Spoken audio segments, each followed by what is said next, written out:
Bonjour à tous, alors on est très heureux de vous accueillir ce soir sur cette pelouse de la grande halle de la cité du parc de la Villette. Donc comme vous le savez, c'est une table ronde qui est organisée dans le cadre de l'exposition de Humanitarian Design Bureau des Designer Days.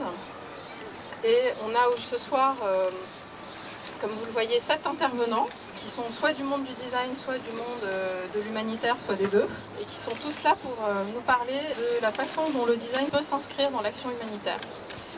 Donc on va commencer en fait par présenter les intervenants. On va leur demander l'un après l'autre de dire qui ils sont, d'où ils viennent. Donc en commençant par Monsieur Philippe Riffman. Bonjour, ce beau soleil, on espère qu'il se maintiendra. Donc je suis plutôt universitaire, mais pas de la recherche en design. Je suis professeur et chercheur associé à l'Université de Paris 1 et au département de sciences politiques, relations internationales, et donc je travaille effectivement sur les acteurs humanitaires et sur les problématiques humanitaires aujourd'hui sur la scène internationale. Bonjour, je m'appelle Blanche Renaudin, je travaille pour le groupe URD, qui est un bureau d'études associatif qui fait des évaluations de la formation et de la recherche-action dans le secteur humanitaire, et je suis en charge des questions environnementales dans le secteur humanitaire.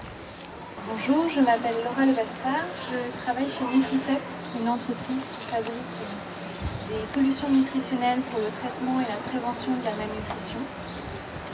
Et donc je travaille au département des opérations.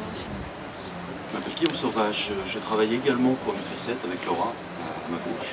Et je suis chargé de mission auprès de la direction générale. Je m'occupe entre autres du projet de retraitement des déchets en fin de vie de produit. Ce qui nous a amené ici à travailler avec notre prestataire Humanitarian Design Bureau.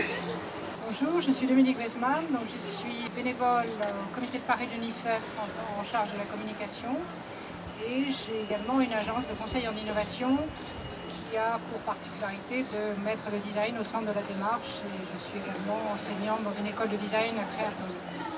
Bonjour, je m'appelle Rémi Vallet, je travaille pour l'UNICEF où je suis en charge de la partie information.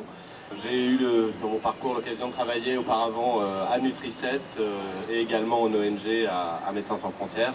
Donc voilà, le parcours est là, c'était moins sur le design et plus sur le panorama du Sahel qui était ma valeur ajoutée à cette présentation.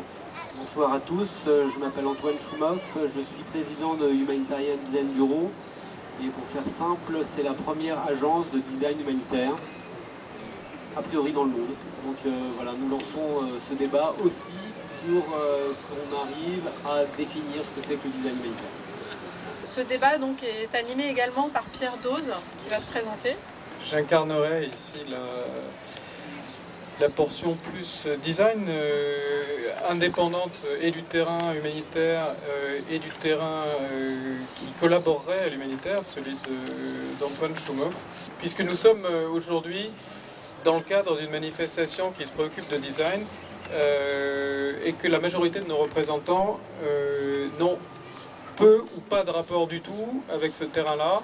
Donc moi je suis enseignant, je m'occupe d'histoire et de théorie du design, essentiellement en école d'art, et j'écris également sur cette discipline.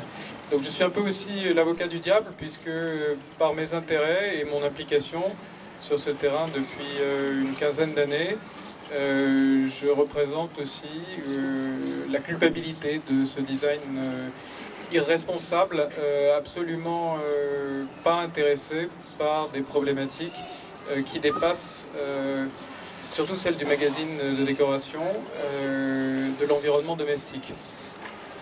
Voilà, c'est ce dont je parlerai aussi en partie.